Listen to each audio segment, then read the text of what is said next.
Hey folks, and welcome to another Don't Cry Wolf video blog. As always, I would love to see your comments, so please do leave them in the section below. Okay, so today I want to talk to you about conflict. Quick disclaimer for anyone concerned, my ego hasn't quite yet reached the stage where I feel as though I can personally solve the complications that are taking place in the Middle East yet. But instead, what I thought I'd do is share with you some ideas on how I think conflict can be solved in the workplace, and actually why I believe conflict and healthy conflict is a good thing for our industry. So for anyone who has read Phil Knight's Shoe Dog book, they will know that Nike used to have, and I think still do have, a regular conference which they call Buttface. Now basically the premise of Buttface was to bring together the management teams of Nike, and it is Nike, not Nike, bring them together and to offer them an opportunity to really air ideas, views, points of views,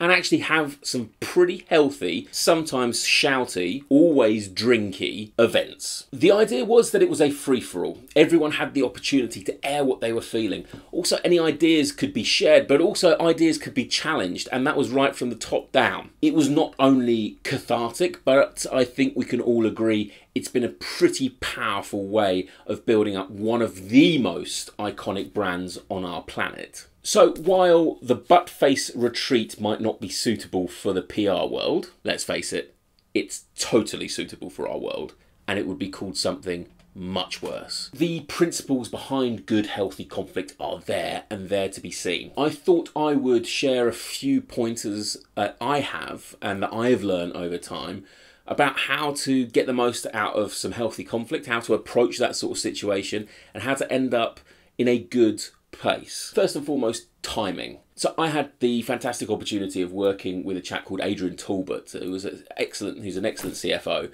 and Adrian mentioned that he read about a policy that Team GB Rowing had, which was to deliver feedback within 90 minutes of the event occurring. I found this absolutely fascinating, and it's such an important ethos to live by. A lot of the time, the reason why healthy conflict descends into unhealthy conflict is because it's been pent up for ages. There is absolutely no use in sharing brutal feedback with someone when something took place 3 months ago. Get your timing absolutely right. Work on making it as current and as effective as possible. Also, if you're part of an in-house team working with external businesses, my suggestion is don't wait until the end of the year to point out all of the crap things that have happened with the PR agency. Point them out whilst the crapping is taking place, and less crap will be thrown your way. The second point is around knowing the personality of the person in front of you. This is so important, and I am an absolute sucker for some of these psychometric profiles and psychometric tests, because I do think they really do help. And that means that if that person in front of you is a numbers guy,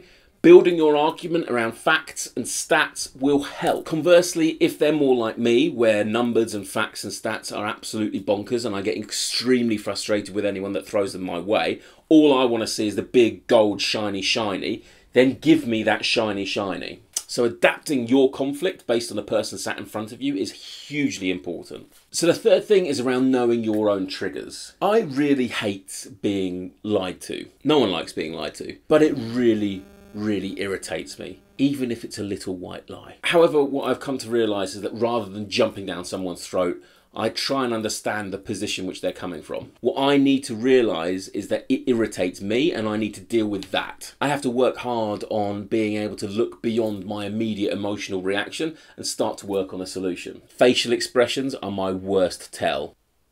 What? And I've had it pointed out to me by a few managers in my career that I need to watch my facial language, because it gives away everything. And it pisses people off. Okay, so the fourth tip is around putting the ego to side. Another tremendously difficult thing for me to achieve. But sometimes you're wrong. No. Sometimes I'm wrong. Sometimes I'm wrong. Sometimes I'm wrong. I might have an idea that's delivered in a poor time, or not the right place, or not even the right idea. Doggedly sticking to something just because it's your idea is stupid. It's also a huge pain in the ass for other people. But what's more annoying is the I told you so approach. In fact, it's probably the most cowardly. If you've put forward your argument and you've done it eloquently and you've followed some of the steps that I've just outlined, if you've done it in a way that has been absolutely truthful to yourself, and you're still gone in another direction, then you have two choices. Either commit to that revised direction or bugger off. But the worst thing you can do is commit to something and then slag it off outside of the room. So there you go. I hope those are helpful in another conflict situation that may arise and actually should arise in your career. I urge you to read Patrick Lencioni's book called The 5 Dysfunctions of a Team. It's where a lot of this stuff comes from, and I found this absolutely fascinating in how you manage people. Please do leave your comments below, and thank you for watching, and I will see you next time.